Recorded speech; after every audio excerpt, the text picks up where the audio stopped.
ಮದುವೆನೇ ಬೇಡ ಎನ್ನುತ್ತಿದ್ದ ನಟಿ ಮೇಘನಾ ರಾಜ್ ಕೊನೆಗೂ ತಮ್ಮ ಎರಡನೇ ಮದುವೆ ಬಗ್ಗೆ ಗ್ರೀನ್ ಸಿಗ್ನಲ್ ಕೊಟ್ಟಿದ್ದಾರೆ. ಹಾಗಾದರೆ ಮೇಘನ ಮದುವೆ ಯಾವಾಗ? ಮೇಘನ ಮದುವೆಯಾಗುತ್ತಿರುವ ಹುಡುಗ ಯಾರು? ಅದೆಲ್ಲ ಸಂಪೂರ್ಣವಾಗಿ ನೋಡೋಣ ಬನ್ನಿ. ಅದಕ್ಕಿಂತ ಮುಂಚೆ ನೀವು ಕೂಡ ಮೇಘನಾ ಅವರ ಫ್ಯಾನ್ ಆಗಿದ್ದರೆ ಈ ವಿಡಿಯೋವನ್ನು ಲೈಕ್ ಮಾಡಿ. ರಾಯನ್ ಮಿಥುನ್ ಎನ್ನುವ ಇಂಗ್ಲಿಷ್ ಯೂಟ್ಯೂಬ್ ಚಾನೆಲ್ಗೆ ನೀಡಿರುವ ಸಂದರ್ಶನದಲ್ಲಿ ಮೇಘನಾ ರಾಜ್ ಅವರು ತಮ್ಮ ಎರಡನೇ ಮದುವೆ ಬಗ್ಗೆ ಮನಸ್ಸು ಬಿಚ್ಚಿ ಮಾತನಾಡಿದ್ದಾರೆ.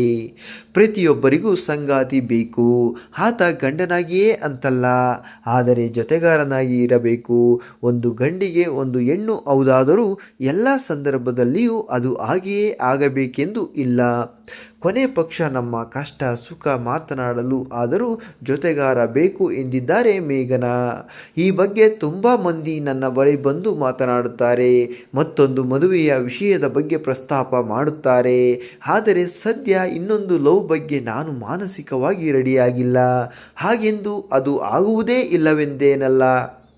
ಮುಂದೊಂದು ದಿನ ಏನಾದರೂ ಈ ರೀತಿ ಚಾನ್ಸ್ ಬಂದರೆ ಆ ಕ್ಷಣದಲ್ಲಿ ಏನು ನಿರ್ಧಾರ ಮಾಡಬೇಕು ಎನ್ನುವುದನ್ನು ಯೋಚನೆ ಮಾಡುತ್ತೇನೆ ಎನ್ನುವ ಮೂಲಕ ಇನ್ನೊಂದು ಮದುವೆಯಾಗುವ ಸೂಚನೆ ಕೊಡುವ ಮೂಲಕ ಇದೀಗ ಓಪನ್ ಆಗಿ ಅದರ ಬಗ್ಗೆ ಮಾತನಾಡಿದ್ದಾರೆ ಮೇಘನಾ ರಾಜ್ ಅವರು ಎರಡನೇ ಮದುವೆಯಾಗಬೇಕಾ ಬೇಡವಾ? ಈ ಬಗ್ಗೆ ನಿಮ್ಮ ಅನಿಸಿಕೆ ಅಭಿಪ್ರಾಯಗಳನ್ನು ತಪ್ಪದೇ ಕಮೆಂಟ್ ಮಾಡಿ ತಿಳಿಸಿ.